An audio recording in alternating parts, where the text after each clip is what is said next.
¿Por qué existen tantas versiones de la Biblia? Es necesario que existan versiones de la Biblia, porque hay mucha variedad de Hay personas. contradictores de algunas versiones de la Biblia. ¿Siempre fue así? No, que va. Cuando Pablo escribe, no había millones de copias, había una copia. ¿Es posible que se haya quedado algo atrás y lo que hoy tengamos como la Biblia haya dejado muchos conceptos que de repente se hayan perdido? La Biblia es el documento antiguo más fiable que existe.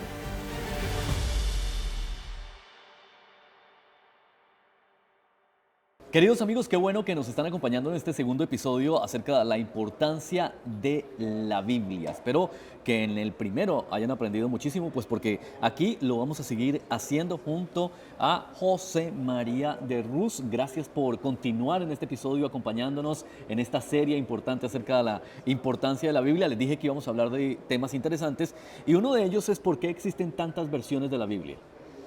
Pues es necesario que existan versiones de la Biblia, porque hay mucha variedad de personas, mucha variedad de capacidad de entender el texto bíblico, hay varios niveles de alfabetización y yo creo que las sociedades bíblicas, las editoriales, cuando tienen que traducir la escritura o hacer una versión de la escritura, pues me parece que su propósito, su filosofía es encomiable, ¿no? Sí, Hay que reconocer la gran labor que hacen por llevar la palabra a tribus, claro. a comunidades donde es difícil alcanzarla, ¿no?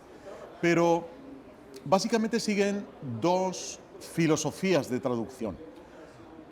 Una de ellas es la traducción que se llama por equivalencia formal. Aquí, con este tipo de traducciones, lo que se pretende concretamente es mantener el concepto que se toma de los originales, hebreo, griego y arameo, Sí, tomar el concepto y palabra por palabra ir traduciendo, individualmente adecuándolo al lenguaje meta, ¿no? al claro. lenguaje español en nuestro caso. Entonces, ahí lo que se pretende realmente es mantener la formalidad del texto bíblico, Ok. ¿no? Mantener la forma original. Hay contradictores de algunas versiones de la Biblia. Me imagino que hay diferentes personas que para ellos no necesariamente esa traducción es la que quisieran tener para tener conocimiento acerca de la palabra de Dios. Claro, por eso Fabio, concretamente, está la otra filosofía de traducción que se llama por equivalencia dinámica, ¿Ok? y aquí ya no se traduce tanto concepto por concepto, sino idea por idea. Es decir, leen los eruditos, los traductores, leen el texto bíblico Sí. en su original, en hebreo, arameo o griego, captan la idea y la vierten al idioma, en nuestro caso el español, pero la idea completa, Ok. no palabra por palabra. ¿Por qué? Porque hay giros idiomáticos, hay expresiones que nosotros hoy día nos chocarían, ¿no? De ver que se usaban en la antigüedad y hoy día no toman todo el significado concreto, de modo que lo que se traduce es concretamente la idea, ¿no? Porque lo que se quiere ahora dar es la importancia a la función del lenguaje, que es comunicar. Ok. Dios se ha comunicado al ser humano, Dios se ha comunicado al hombre y a la mujer de manera atemporal, como decíamos en el primer capítulo, y lo que se pretende con esta traducción es que efectivamente el mensaje llegue fresco, Claro. llegue dinámico, sea entendible para cualquier persona, ¿no? Por eso hay traducciones para niños, hay traducciones para personas más letradas, que usan una traducción más formal, pero por ejemplo, Exacto. para un recién convertido, mi consejo es buscar una traducción dinámica, una traducción en lenguaje sencillo, una traducción en lenguaje actual, que se entienda bien. ¿Cómo identifico cuál es la versión dinámica?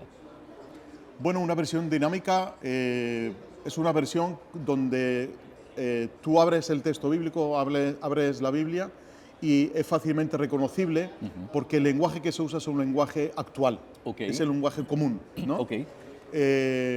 Por eso, mi recomendación que para un recién convertido, para una persona que está escuchando por primera vez de la Escritura, el leer la Biblia le sea fácil, Ok. no sea algo aburrido, no sea algo que uno pudiera pensar, bueno, esto quizá me lo tengan que explicar porque no lo entiendo, ¿no?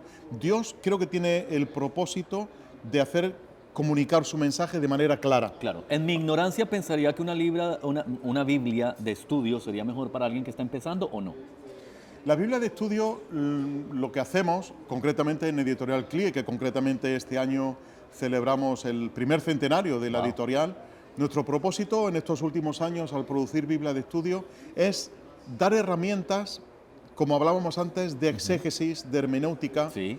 de contextualización, de profundización en ciertos conceptos bíblicos, pero para una persona que empieza a leer la Biblia por primera vez, quizá esto le enrede un poquito, ¿no? Ok. Tendríamos que buscar una Biblia de estudio sencilla, una Biblia de estudio que contuviera pues información no demasiado profunda, porque Ok. muchas veces nos metemos en conceptos en griego, en conceptos en hebreo, en traducciones, nos metemos en... y quizá enrede un poquito más, ¿no? Claro. Pero por eso mi consejo es, y yo, fíjate, yo llevo, Fabio, leyendo la Biblia muchos años. Recuerdo la primera Biblia que me regaló mi abuela cuando yo tenía 8. Ajá. De esto hace ya 40 y pico de años, ¿no? No voy a decir la cantidad. Vamos Pero a sacar la cédula acá. unos cuantos, ¿no? Entonces, yo he leído la Biblia, en mi casa mis padres nos enseñaron a leer la Biblia, yo le he enseñado a mis hijos, es mi libro de texto hoy día, Claro. ¿no? En la iglesia. Pero he empezado a leer versiones dinámicas y a mí aquello me ha traído una frescura impresionante, ¿no? Porque después de tantísimos años estar acostumbrado a leer la misma versión de manera continuada, el leer ahora de manera fresca una traducción diferente, como que te hace un poco respirar y entender cosas que antes la tenías por sabidas, pero que ahora de manera tan fresca puedes entender. Así que mi consejo, busque una Biblia que entienda, pregunte a su librero, pregunte al pastor de la iglesia una traducción dinámica, una traducción que yo pueda entender, ¿no? Claro. Porque sería en realidad fatídico que quisiera entender a Dios y me den una versión que no entiendo. Y hablando de este tema de las versiones de la Biblia, ¿siempre fue así? No, ¿qué va? Ten en cuenta, hablamos en el primer capítulo de la tradición oral, ¿no? Sí. Se vino transmitiendo de generación a generación. Pero el problema básico fue que ya en la antigüedad, claro, el producir una Biblia como producimos hoy día es relativamente económico. Claro. Pero antiguamente, cuando se producían copias, eran muy costosas, ¿no? Por ejemplo, cuando Pablo escribe a cualquiera de sus cartas, no había millones de copias, había una copia. Y esa copia debía de pasarse de iglesia en iglesia Wow. para ir leyendo la escritura, ¿no? Tenemos un ejemplo en la carta a los Efesios. Sí. Al final del capítulo le dice a Pablo que esta carta sea leída a los laodicenses y la de la Odisea que la leáis vosotros, ¿no? Porque se intercambiaban Claro. la Biblia, ¿no? Entonces, claro, no había mucho acceso Claro. a tener esto. Con el tiempo, el pueblo judío, los convertidos del pueblo judío, conocían perfectamente las escrituras, por medio de rollos, por medio de pergaminos, y conocían, pues, toda la trama histórica Claro. del Antiguo Testamento. Pero de buenas a primeras empiezan a convertirse gentiles. Entra el Evangelio a Europa, se convierte en gentiles, se expande el Evangelio, y gente que no tenía ni idea de qué eran las escrituras hebreas, ahora necesitan entender las escrituras. ¿Y cómo se hace eso? Bueno, los primeros testimonios que tenemos de los evangelios, de algunas epístolas, eran pues eso, copias que se iban pasando de una iglesia a otra, ¿no? Wow. Entonces, el problema era que estos gentiles que no conocían la escritura debían de ser enseñados para conocer la escritura, ¿no? Así que empiezan a leer en su idioma. Ya fíjate que las propias escrituras en hebreo se tradujeron al griego, lo que se llama la Septuaginta, porque el lenguaje, la lengua griega iba tomando una preponderancia sobre otros idiomas, Claro. ¿no? Entonces, claro, si la lengua del imperio es la lengua griega, pues se suponía que para alcanzar a mayor número de personas se tradujera al lenguaje que todo el mundo hablaba. Claro. ¿Sí? Entonces, bueno, esto fue de manera continuada. Cuando después el latín tomó preponderancia sobre el griego, pues se tradujo al latín, luego después al castellano y a muchísimos más idiomas, Es ¿no? una gran responsabilidad el hecho de decir, bueno, vamos a traducir la Biblia, y seguramente muchos he escuchado conversaciones acerca de, ¿es posible que se haya quedado algo atrás? de tanta traducción, de tanta interpretación, y lo que hoy tengamos como la Biblia haya dejado muchos conceptos atrás que de repente se hayan perdido? Mira, es una pregunta muy interesante porque la Biblia, lingüísticamente, es el documento antiguo más fiable que existe. Wow. ¿Por qué? Porque, claro, con esa transmisión de copias Sí. podía ocurrir lo siguiente, y es que el autor escribe, pongamos en el año 60, y nosotros no tenemos una copia hasta el año 1600, por poner un caso, ¿no? Claro, han pasado 1540 años hasta que tenemos la primera copia. Pero en el caso de los evangelios, en el caso de la Biblia, hay tantísimos documentos, tantísimos testimonios, tantísimas copias de lo que originalmente escribieron los autores, que prácticamente es irrefutable la evidencia Wow. para afirmar que realmente la Biblia es el documento más fiable que existe. Mira, nadie hoy día podía cuestionar, por ejemplo, las obras de Platón, Sí. un filósofo griego Sí. de antes de Jesús, ¿no? Este hombre escribe varias obras, pero no hay copias hasta miles de años después. Y a nadie se le va a ocurrir cuestionar si existió Platón Claro. o no existió Platón. Claro. Se da de hecho, ¿no? Y se da por sabido que Platón existe, ¿no? Pero en el caso del testimonio bíblico es tan abrumadora la evidencia de que realmente lo que se escribió y tenemos nosotros hoy es el original, es conforme al original, que si tuviéramos capacidad de tomar, y esto lo hacen los traductores bíblicos Sí. y los eruditos, lo que hacen es contrastar copias, ¿no? Ok. Entonces, en esa datación de las copias siempre van a ir al más cercano al original, ¿no? Ok. Hay un papiro, el papiro 52, que es el fragmento del Evangelio de Juan, que se conserva muy cercano a la época en la que escribió Juan. Claro. Estamos hablando que Juan termina al final del siglo I de escribir, y básicamente esta copia pertenece al siglo II. Han pasado 100 años, ¿no? Es decir, que, como digo, es tantísima la evidencia y tan abrumadora que filológicamente a nadie se le podía ocurrir hoy día cuestionar si lo que tenemos nosotros en nuestra Biblia hoy día fue realmente lo que se escribió o no, ¿no? ¿Qué podríamos aprender al día de hoy de cómo los cristianos en ese entonces estudiaban la Biblia? ¿Qué nos serviría hoy retomar de allá y decir, ¿sabes qué? Vamos a esos orígenes de cómo estudiaban la Biblia. Pues el pueblo judío tenía las sinagogas, que Sí. eran las casas las casas de la ley, donde ellos aprendían, donde tenían maestros, donde había personas dedicadas a la enseñanza de la Biblia. Luego, con el tiempo, con esa incorporación que decíamos antes de los gentiles al pueblo de Dios, ¿no? Se convierten, forman parte del pueblo de Dios, empiezan lo que se llamaba en la antigüedad el catecumenado, ¿no? Sí. Y es el momento en el que hay que instruir al recién convertido, instruirlo a las Escrituras, enseñarle las Escrituras, y esa enseñanza básicamente debía de nacer también en la propia casa, ¿no? Cuando Pablo le escribe la segunda carta a Timoteo, le dice que estoy convencido de que la fe que hay en ti, que primero que te transmitieron tu madre y tu abuela, ¿no? Entonces, en ese sentido, la formación empezaba en casa, Claro. ¿no? Leían con las Escrituras, aprendían a leer con las propias Escrituras.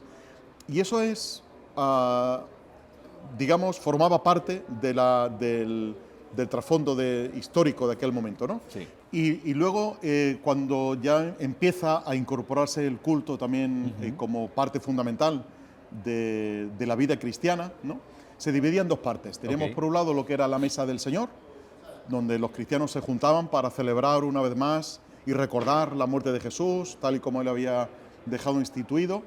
Y ahí solamente asistían las personas creyentes, las personas bautizadas, que Ok. participaban juntos de la mesa. Un poco más de nivel. Claro, Claro. pero no nivel, sino que eran personas que ya conocían la Escritura. Claro. En conocimiento. Exactamente. Claro. Pero luego había una segunda parte que era la de la predicación de la palabra. Y en esa parte del culto sí podían estar aquellas personas inconversas, Claro. no bautizadas. ¿Por qué? Porque querían exponer a la gente a la Escritura, querían Claro. que la gente oyera la Escritura, ¿no? Entonces, A bueno, lo que le llamamos estudio bíblico hoy en muchas básicamente, iglesias. exacto, pero como digo, había una parte reservada para Claro. los cristianos y una parte abierta para todo el mundo, ¿no? Tal vez mucho más profundo, ¿no? Sí, sí, sí. Y se profundizaban en ciertas doctrinas, Claro. lo que se conocía en el siglo I como la doctrina de los apóstoles. Ten en cuenta que ya la iglesia primitiva, en Hechos capítulo 2, dice que se dedicaban a la oración, a la doctrina de los apóstoles, a la comunión, a la oración. Es decir, que ya tenían, digamos, una estructura básica de su tipo de culto, ¿no? Pero siempre, siempre, siempre incluían la instrucción en la palabra. Ok. Esto era importantísimo en la iglesia y es algo que hoy debemos de retomar en nuestros cultos, la instrucción de la palabra. No podemos olvidar de enseñar la palabra al pueblo de Dios. Y aquí quizás sería un llamamiento a los hermanos pastores que nos estén escuchando, ¿no? El hecho de enseñar fielmente la Escritura. Decía el apóstol Pablo, no he rehuido anunciaros todo el consejo de Dios. De modo que es importantísimo que entendamos, hermanos, colegas, que debemos de enseñar la Escritura al pueblo de Dios. Y esto, Fabio, me parece que es de suma importancia el que la Biblia vuelva a tomar el lugar primordial en nuestros cultos, Claro. que tenga el lugar en el púlpito, ¿no? Quizá hemos sustituido el púlpito por luces, por un atril para, perdón, por un escenario para Sí. los instrumentos musicales y hemos relegado la Biblia a un segundo plano. Sí. La Biblia debe tomar el lugar primordial. Sí, sí, en algunos casos no estamos generalizando, por eso digo en algunos casos es más como un stand-up, ¿no? Es más como un show, y no es a mí particularmente me gusta más la prédica exponencial, con base en un orden en el que se va llevando tal vez una serie, un contenido profundo, es más como mi gusto, ¿no? Yo respeto el de los demás, pero es bien importante lo que tú estás trayéndonos a la mesa en este momento, ya que hay mucha gente a raíz de la digitalización congregándose en casas en los que de repente escuchan la prédica, pero en ningún momento los mandan a estudiar la Biblia, a leer la Biblia, a entender la palabra, cómo se debe entender, por dónde empezar, porque ellos ya no forman ni siquiera parte de un entorno de iglesia como institución de paredes en las que tienen ese círculo donde van a estudiar con profundidad la Biblia. Por eso yo siempre insisto en que tenemos que crear la iglesia digital con otros alcances que van a requerir un trabajo más arduo. Pero ¿qué piensas acerca de que además en la digitalización debemos instruir a ese creyente que está buscando aprender cada día más de Dios? Y el mensaje a veces no es exponencial, no en todas las ocasiones, pero es algo más como de motivación, como de coaching, que deja por fuera lo que la palabra quiere tal vez darte como alimento. Claro, en ese caso estaríamos hablando de consumir Biblia, ¿no? Exacto. Y consumir Biblia a tu gusto. Es como si tuvieras ahí el menú, Exacto. lo abres y dices, bueno, hoy decido pues que me hablen acerca de esto y Exacto. selecciono Ajá. la prédica que toque en el momento, ¿no? Pero la primera cosa es no olvidar el mandato bíblico, que ya en la antigüedad, yo no sé si ocurría porque no había medios digitales, Claro. ¿no? Pero ya el autor de Hebreos tiene que decirle a los cristianos, no dejéis de congregaros como algunos tienen por costumbre, ¿no? La gente había tomado ya la costumbre de, bueno, tengo acceso a que alguien me traiga la palabra a mi casa, tengo acceso a leer quizás yo solo la escritura, pero la importancia de la comunión. Porque leer la Biblia en comunidad crea sentido. Claro. Leer la Biblia en comunidad crea unidad, crea valor. ¿Por qué? Porque me hace crecer junto a mis hermanos, Claro. ¿no? No podemos ser un carbón encendido porque si lo aparta de las brasas al final ese carbón se va a apagar, ¿no? Total. Entonces, el consumir Biblia de manera digital a mi gusto, el tener un mensaje motivacional no me reta para nada, ¿no? El pastor que está predicando por internet, lo cual agradecemos indudablemente, pero no es tu pastor. Claro. No conoce tu necesidad, no conoce tus luchas, no conoce tus victorias, no conoce tus derrotas, no conoce todo lo que a ti te pasa, ¿no? Y entonces muchas veces pensamos, no, yo es que me conformo con prender YouTube y otra plataforma digital y tener ahí, ¿no? La prédica que me agrada para este día. Pero no es el plan de Dios de esa manera, ¿no? El crecer juntos, La iglesia primitiva, lo decimos antes en Hechos capítulo 2, practicaba la comunión, ¿no? Y estaban deseando que llegara el día en que se juntaban para celebrar la Santa Cena, para celebrar la lectura de la palabra juntos, para disfrutar de la comunión unos con otros, para tener todas las cosas en común. Indudablemente surgieron sus roces, ¿no? Claro. Pero eso ocurre en cualquier grupo social.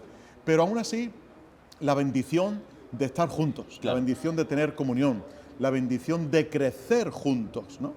Y creo que eso debemos de recuperarlo también, la lectura Súper. de la Biblia en comunidad, de estar sentado junto a mi hermano o mi hermana en la iglesia y aprender, ¿no? Y ser retado con la palabra, ser confrontado con la palabra. Claro. Y eso es algo primordial que estamos olvidando. Es muy bueno que lo traigas a colación y me surge, aquí como está muy de moda el tema orgánico, ¿no? Entonces quiero tratar de serlo y es, nosotros por ejemplo en cbclavoz.com tenemos devocionales y tal vez es algo de lo que más consume nuestra audiencia, que está muy bien, están a la orden del día, pero una cosa no reemplaza a la otra. Entonces pasa que dicen, no, yo ya leí mi devocional esta mañana que me llegó a través de esta aplicación, pero nunca va a tomar la Biblia. Entonces te basas en un devocional que escribió un ser humano, que está fantástico que lo hagan, pero es lo que más busca la gente. ¿Por qué? Porque la pereza misma no los lleva a ir a la Biblia y tomar la Biblia leyéndote un libro completo como un devocional en orden, pero no, están esperando que les llegue el devocional. Cuando hacemos de ese tipo de pereza espiritual, ¿no? Que no es algo del siglo XXI, Fabio. Ajá.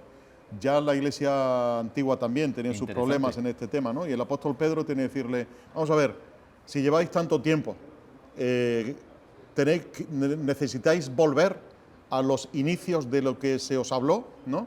Y les dice que ya no tenemos que tomar leche de infantes, leche de niños, ya hay que comer comida sólida, Claro. ¿no?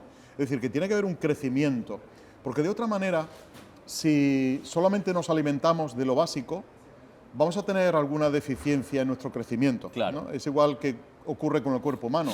Si solamente me alimento de un producto, pues voy a tener falta de otras vitaminas o de otros minerales que otros productos me aportan, ¿no? También el autor de Hebreos se lo dice a estos creyentes hebreos, ¿no? Les dice que no hay que volver a lo antiguo, es decir, que ya se supone que han avanzado en la fe, que han crecido en la fe y que no se le puede tratar como a niños, Claro. ¿no?